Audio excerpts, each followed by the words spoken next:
Nuclear power is a high-risk technology that has always had well-known and well-feared safety risks that have recently been complemented by the risk of terrorism. There's now a security threat in addition to the well-established safety threat. The safety threats of nuclear power are the tremendous amounts of radioactive materials that are in a confined space that could be released if an accident occurred. If you look at the risk of nuclear power plants over time, the risk is highest early in life, the infant mortality phase, and at the end of life, the wear-out phase.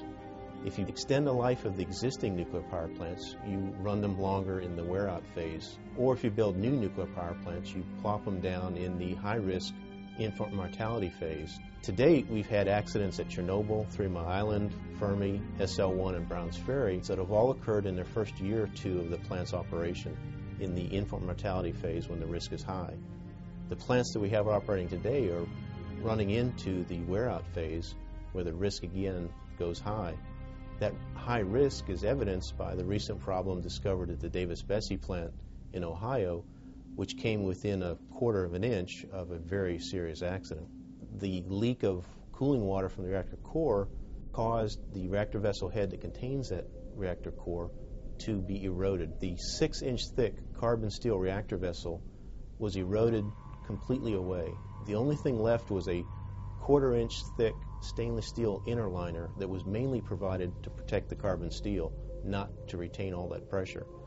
That stainless steel fortunately held against that pressure.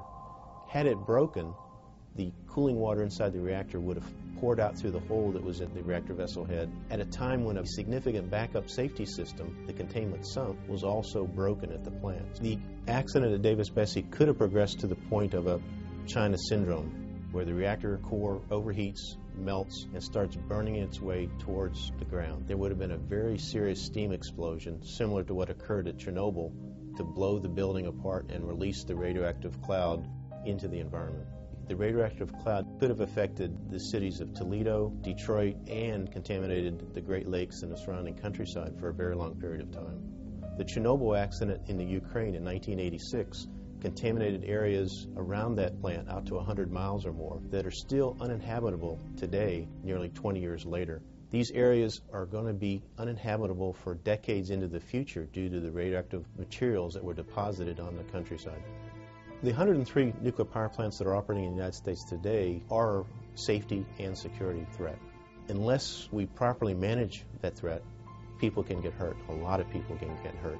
The spent fuel at U.S. nuclear power plants is stored initially in large swimming pools.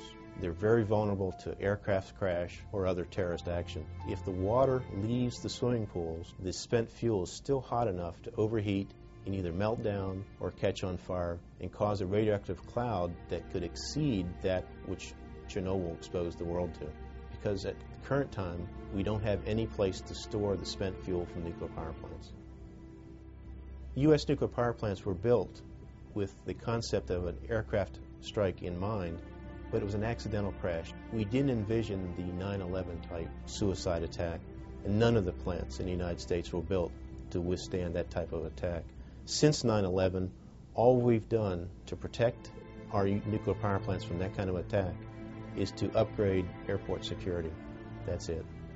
Nuclear power plants containing thousands of curies of radioactive materials located close to large population centers are particularly vulnerable parts of the infrastructure that our enemies may try to exploit against us. Dismantling a nuclear power plant creates some very difficult challenges. Many of the parts are very large, can weigh 100 tons or more, and are radioactively contaminated. You have to dispose of highly radioactive materials in special disposal sites. It will take tens of thousands of shipments to clean up this problem we've created. The transport of highly radioactive materials by rail or by barge has been described by some as mobile Chernobyl. You have radioactive material in motion and a terrorist can figure out where and when they want to strike. The nuclear power plant itself operates for 30 to 50 years, then creates waste materials that are hazardous for tens of thousands of years. It's hard to predict what the government will be or what life will be like 1,000, 10,000 years in the future. It's also hard to have material that will kill them left to them because of our short need for energy. If one of the nuclear power plants has an accident, as we experienced at 3 Mile Island, the cost of that cleanup can run into billions of dollars, tens to hundreds of billions of dollars. The Chernobyl accident, the price tag on cleaning up that accident exceeded the economic benefits of operating over 50 power reactors in the Soviet Union over a 40-year period. So one accident at one nuclear facility more than offset all the economic benefits from operation of 50 other nuclear reactors in that country. If one of our nuclear reactors has that serious accident, the economic benefits from all the other reactors go down the drain. Very few other technologies have that kind of profile or that kind of Pandora's box.